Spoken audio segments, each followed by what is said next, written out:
Alrighty. Hello, TCC. Welcome to our video series on writing, reading, research, and transferable skills across the disciplines. I'm Yasmin Shahal, a faculty member in the Writing Studies program. I'm joined today by Lindsay from the Writing and Tutoring Center, who will introduce our guest. Hi, everyone. I'm Lindsay. I'm a lead tutor in the Writing and Tutoring Center, and today we're very excited to introduce Barbara Krystal.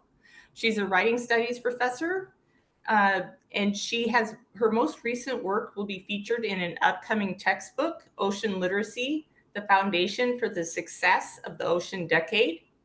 Her chapter is titled Three Hearts, Nine Brains, and Infinite Camouflage: How the Wizardly Octopus Casts Us Back to Our Ocean Home.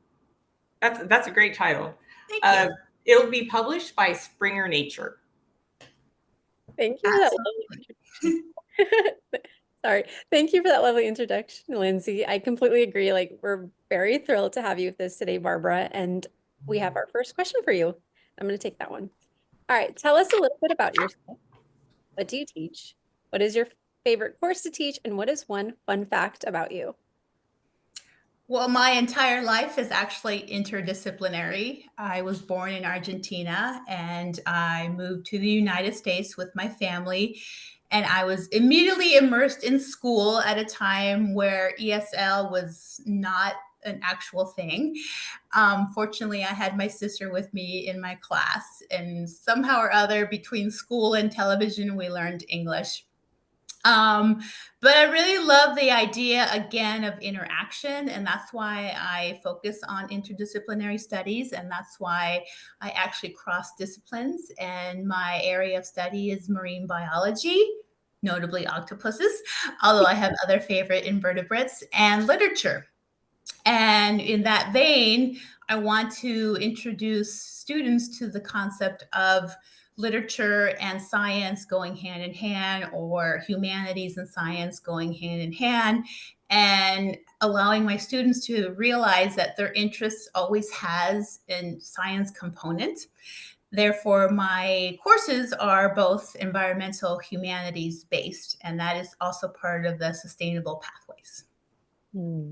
That sounds so cool. I if you all know this, I love interdisciplinary work, and so I'm just so excited. Can I sit in on the class? Absolutely. We would love to have you. My students write things across the range, from fast fashion or green space and mental illness, or a particular sport they're interested in and how that impacts the way you think and also your physicality. So I really get to know my students. I ask them what their interests are, and then I guide that particular interest towards an environmental bend, and letting them know that whatever they think, whatever they see, whatever they do, there's always going to be an environmental component. And thus also my modules focus on that, where, for example, we even look at advertising and whitewashing and, business and green business. So we have such a wealth of diverse majors in our student population and diverse interests. And I think if we, model that interest in our education and our teaching and our writing, they will understand the value of that.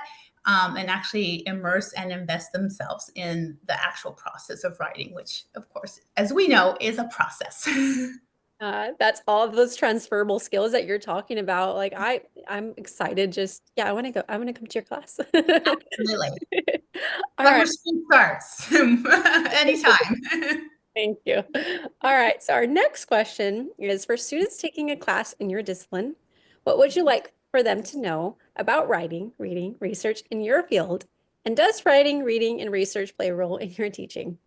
Oh, absolutely. In fact, my courses are research-based.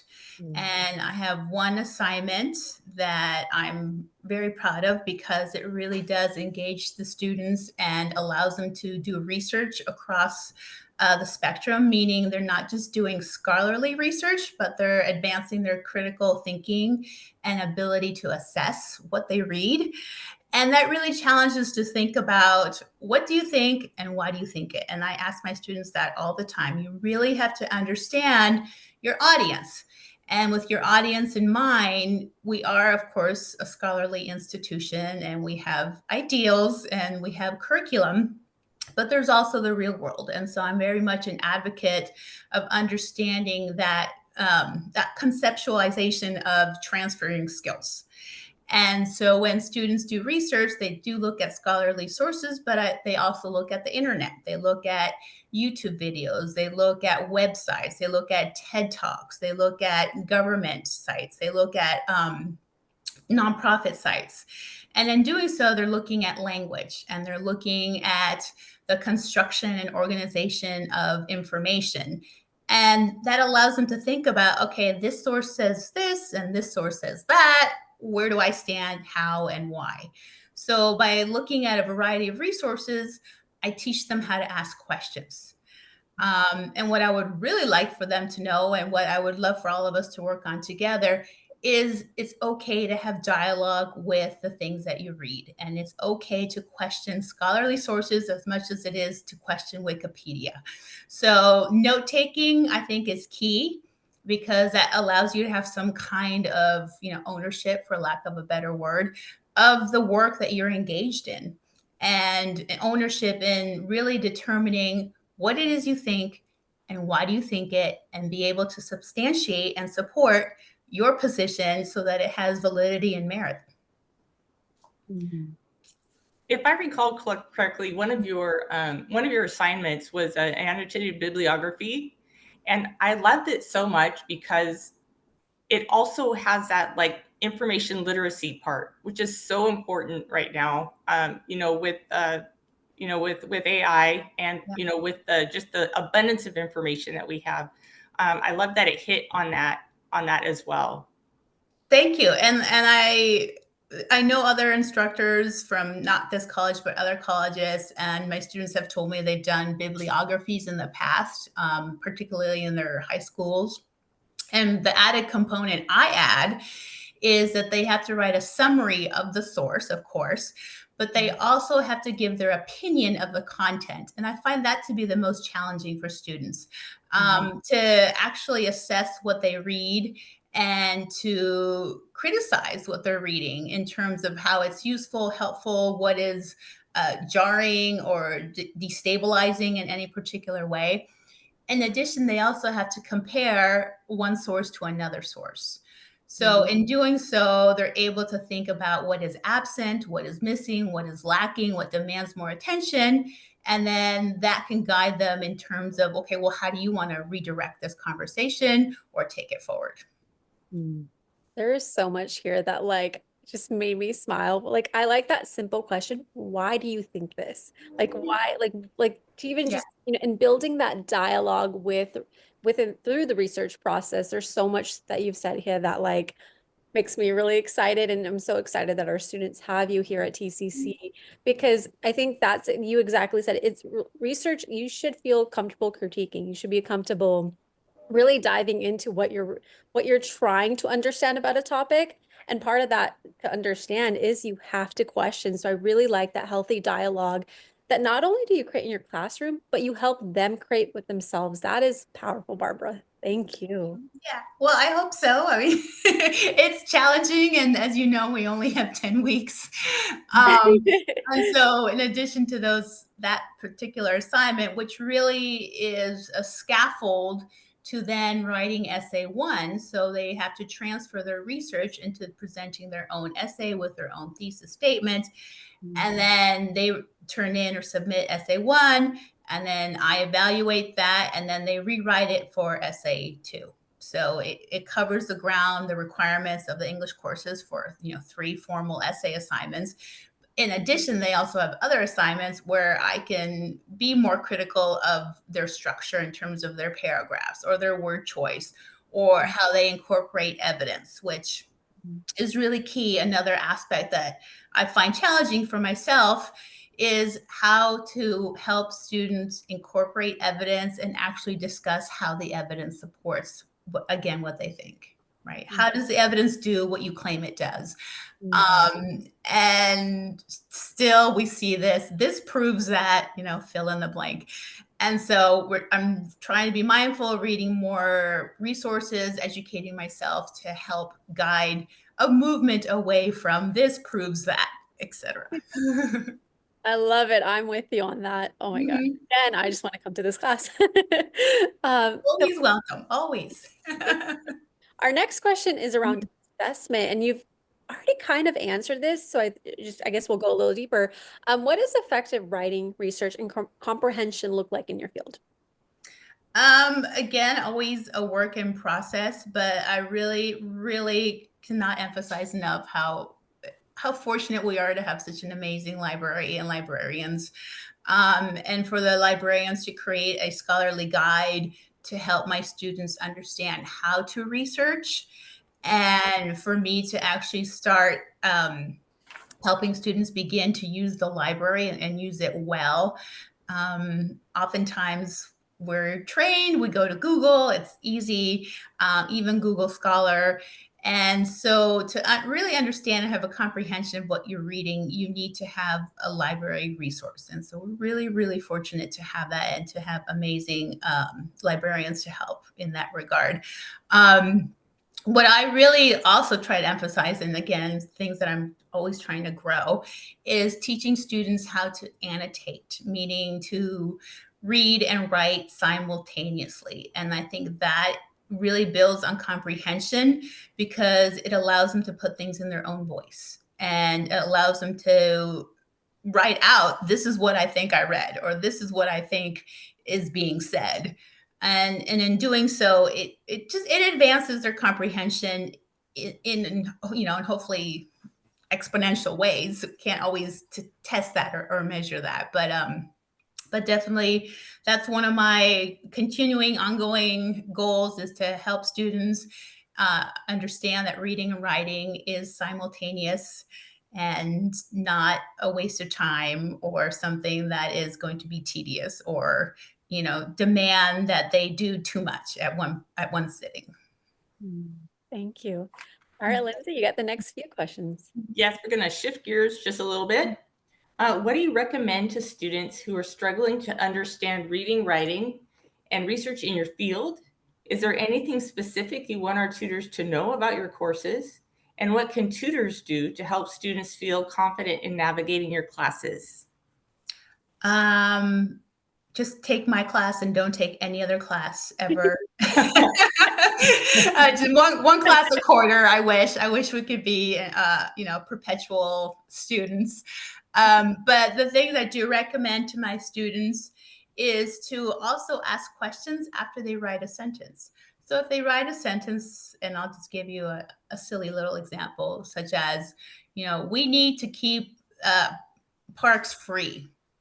Okay, if that is their opening sentence or that is their argument or that's their intention, my question to them would be, well, why or how or in what way? And that helps them understand the concept of coherence and follow through. So in their own writing, I ask for them, write a sentence and then, ask yourself these particular questions to then help you create that particular coherence. Another strategy is reading aloud. And they can read aloud, or the computer can read it aloud to them. And I tell them to listen for abrupt shifts in the idea or the discussion, or when they're forced to stop and they don't understand why. And definitely the tutor is another audience. I mean, tutoring to me is another gift. It's another guide because they can read the paper aloud to the tutor, or the tutor can read it aloud to them. And it's a way for them to assess if their message got through.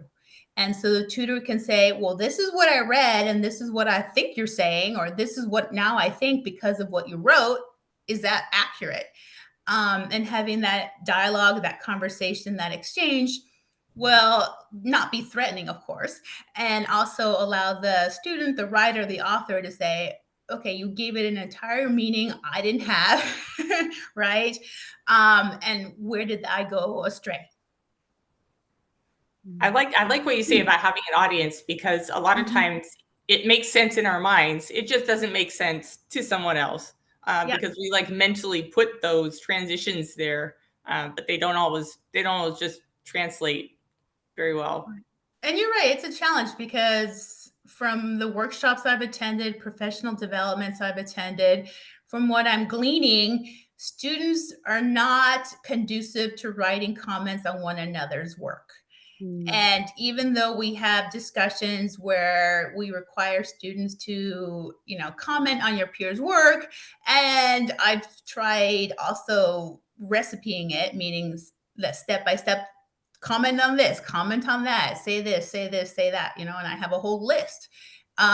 It still doesn't seem genuine, and I'm not certain if it's the students don't feel quite adequate enough to present their critique, or there's some other issues involved. So we really have to think about this aspect of audience and how do you understand that. In which case, I created an assignment where I have students write letters. And I actually write a letter to Dr. Sylvia Earle, who's an icon in the field of marine biology and whom I aspire to be every single day. And we read her work and we look at a TED Talk and we try to understand her focus and her understanding of ocean science. And then the students write a letter to her based on what they've learned from her, essentially, and me. And so I'm always trying to find new ways, new assignments that help students understand the sense of audience. Even like, for example, writing a campaign, a manifesto, or writing their own advertisement to, basically deal with the issues of greenwashing per se. But it really is a challenge to help students understand that this is also their learning of audience. So that's the other thing that I think we can all discuss. Like, how do we get students to understand that this is also attending to audience? Maybe just being direct. So there's something, this is your audience, or this is you thinking about audience. And so maybe being more direct, more forthright in our assignments and our expectations will present that to them. Mm. There's so much here that I like the thoughtful assignments when it comes to like audience in general.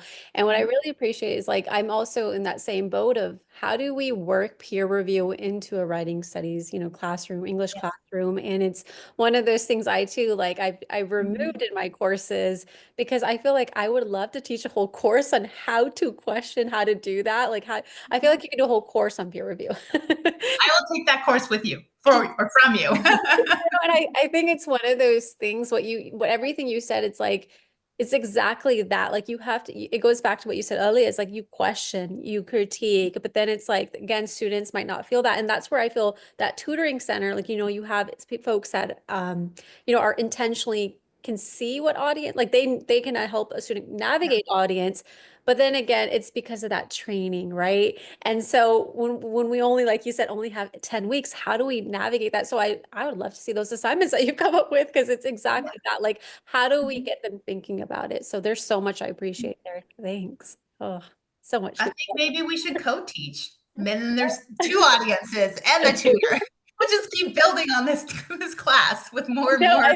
I think throughout this interview, we're like creating our own class right now. Yeah, why Like, not? It's a 1 year curriculum. Yeah. exactly, a full year. And that's been done, actually. I used to teach at the University of Washington in Oh, Seattle, and they have first year integration program or first yeah. year groups. And so the students who all have declared a particular major and have entered the university with that major take all their courses together for an entire year.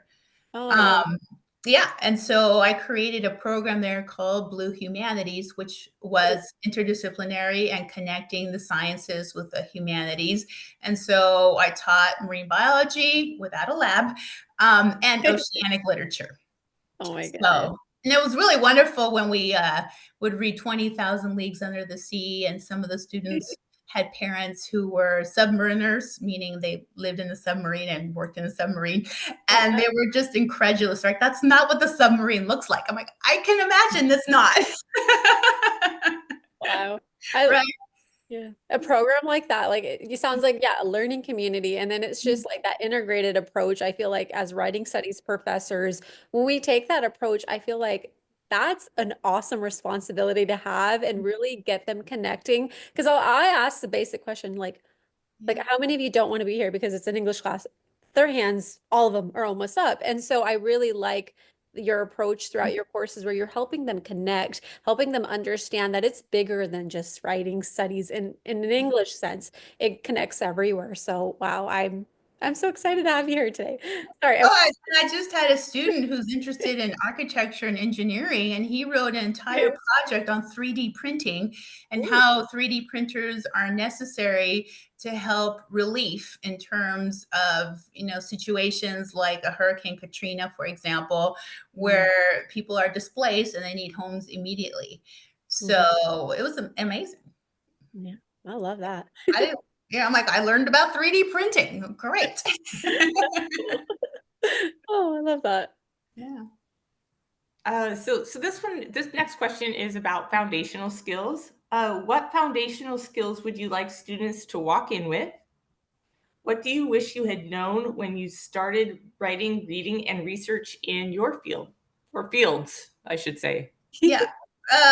So much, and I'm still learning. I really can't stress enough what an adequate paragraph looks like. Mm. And I find myself still using the formula, right, that we've all been taught. Only because I think that it can't be stressed enough. I think organization and structure are key, and sometimes we do need to follow a recipe. We do need a formula, especially at these early stages where we're trying, as Yasmin said, to encourage writing and not have the students fear it. um, so it's important if they have something tangible to look at and to work with, like, here's my recipe and this is what I'm going to follow. It helps them, I think, ease that tension and that fear. So of course, writing is not a formula, but I think we need to start there as the foundation, because again, we have students from a variety of backgrounds, disciplines, and if we can start with a foundation, meaning everyone gets this, and this is what we can all follow, and here's our recipe, but all your cakes are going to be different, which happens. We've seen many baking shows; they all have the same ingredients, and they bake something different, right? It's the same thing with writing, and to ease them, by introducing them to a formula per se, I think it's a great strategy, and it does work because again, it alleviates some of their anxiety and their stress if they can say, I can follow this recipe, and then I can make this recipe mine, essentially. I when I explain this to students, I usually tell them that when I first started working at TC, I went exactly the same way every time.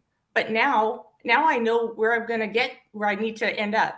So I have a better idea. Now I don't need to go that same way because I have other options, but I know these other options and I can use these other options because I have a pretty good idea of where it is I need to end up.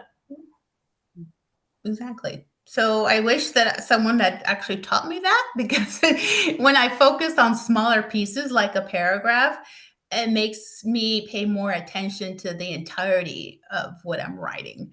Um, and it goes both ways in the humanities and in the sciences, because in the sciences, you're focusing on your research. So you think that all you have to focus on is the results, but no, you still have to write an introduction. You still have to write a conclusion. You have to write the methods.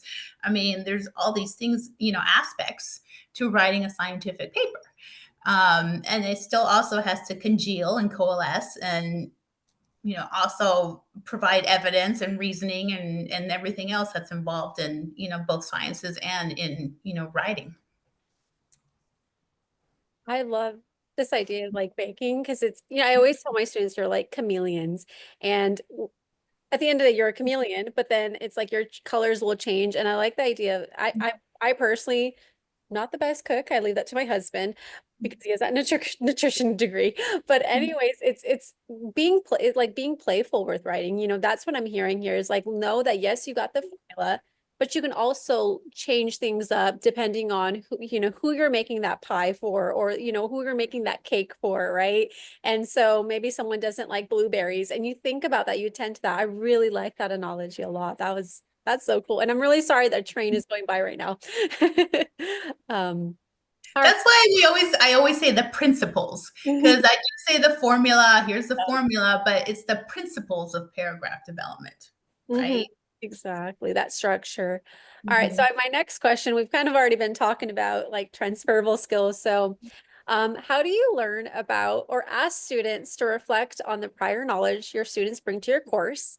And then I have it's a two-part question, but I'm gonna start off with that one first. Um, well, I definitely actually have my students tell me where else they've done writing. So I don't have a formulaic introduction. I have them introduce themselves by saying where else they've done writing, what other education have they had or been exposed to where they were asked to write, and also their hobbies and their interests.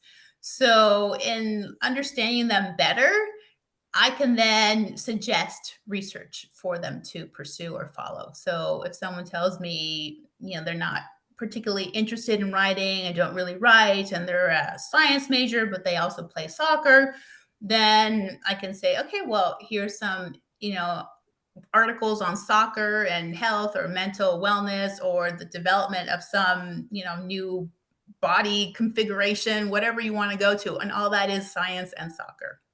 Um, and if they're reading about something they're actually interested in or pursuing, I think that lessens the burden on them in terms of then realizing that they're going to have to write about it.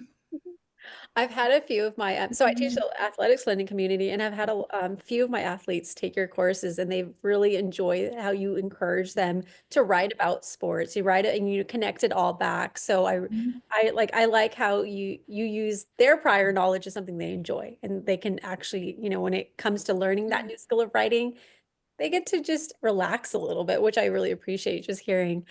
Uh, Yeah. And that can lead them to maybe they'll be a coach, or maybe they'll write their own article, or, they'll know more about their sport. So yeah, I think it is really important. I thank you for saying that and for them acknowledging that. Because, you never know if Yeah. people are, really engaged or invested, or again, it's just a requirement. Yeah, no, they really enjoy you. So I've heard only good things, and yeah, they really did. So the second part of my question is, how do you help students identify and describe the knowledge that they learned in your course might be relevant to other contexts, especially as they move their academic pathways and into the workforce? Well, I do have a final assignment where the students actually have to reflect on every writing piece they did throughout the course.